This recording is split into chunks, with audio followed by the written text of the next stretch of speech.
अस्सलाम वालेकुम।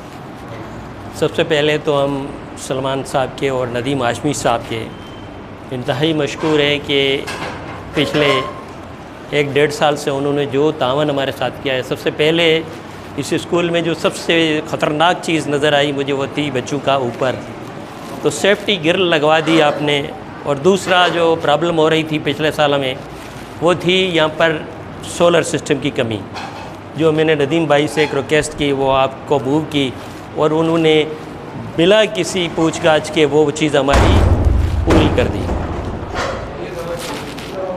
और तीसरा कि फर्नीचर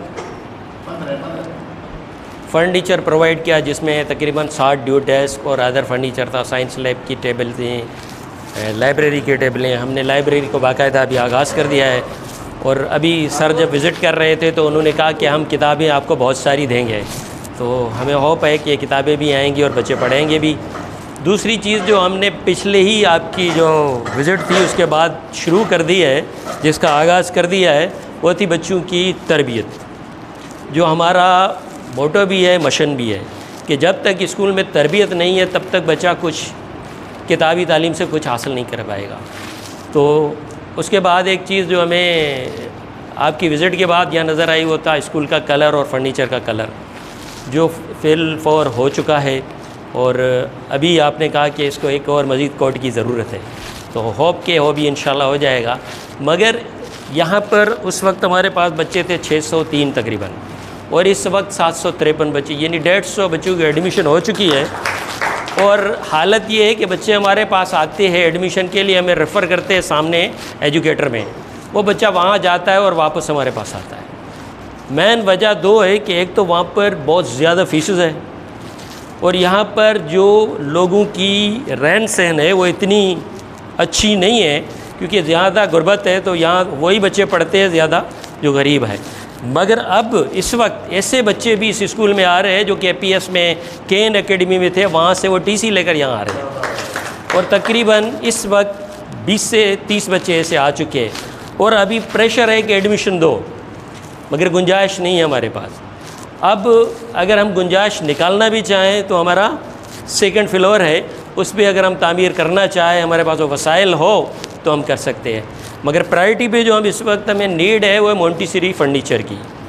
और यहाँ अब बिल्डिंग तो लुक दे चुकी है, मगर सामने वाला जो फ़र्श है वो नदीम भाई से हम पहले भी रिक्वेस्ट था कि इसके पेवर ब्लॉक्स हो जाएं तो इसकी लुक और अच्छी हो जाएगी और बच्चों की असेंबली वगैरह प्रॉपर तरीके से हो सकेगी। अभी भी हो रही है मगर उसमें एक और अच्छी चीज़ आएगी।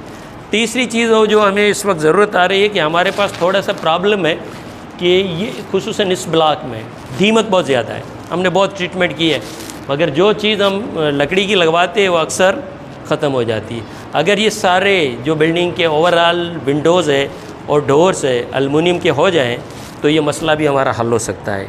बाकी 2nd फ्लोर की जो बात मैंने की, अगर ये मुमकिन हो सके, ज़ाहिर है पूरी बिल्डिंग हम बैक वक्त तो नहीं बना सकते। ये जो ऊपर वाला फ्लोर की तामीर हुई थी, ये जब जली हुई बिल्डिंग मिली थी तो पहले हमने इस फ्लोर की तामीर की थी, इसके ऊपर तामीर की थी जो भी उस वक्त हमारी बाड़ी थी। उसके बाद फ्रंट वाले फ्लोर की तामीर की थी और रिसेंटली ये सामने वाला फ्लोर अभी तामीर किया जिसमें कंप्यूटर लैब भी है, साइंस लैब भी है और 3 क्लासें भी है। तो मैं आपका एक बार फिर बहुत ही मशकूर हूँ।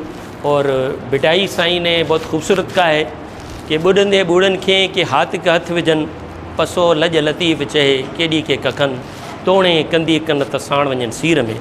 इसका तर्जमा कुछ इस तरह है कि झील के किनारे छोटे से पौधे होते हैं, बिटाई सब फरमाते हैं कि उनको इतनी हया है कि डूबने वाला जब वो सहारा लेता है उनका, यहाँ तो उसको साहिल पे पहुँचाते हैं, यहाँ तो अपनी लाइफ को सेक्रीफाइस करते हैं। तो आप सब, हम सब उनमें से कि हम तिनके की तरह सहारा बन के इन बच्चों को आगे बढ़ाना है। जो अभी आपने कहा कि कल के इंजीनियर्स, डॉक्टर्स और ब्यूरोक्रेट्स डिफरेंट पोस्टों पे वो जाएं, तो ये हमारा मिशन है, मोटो है। Thanks once again, thank you very much.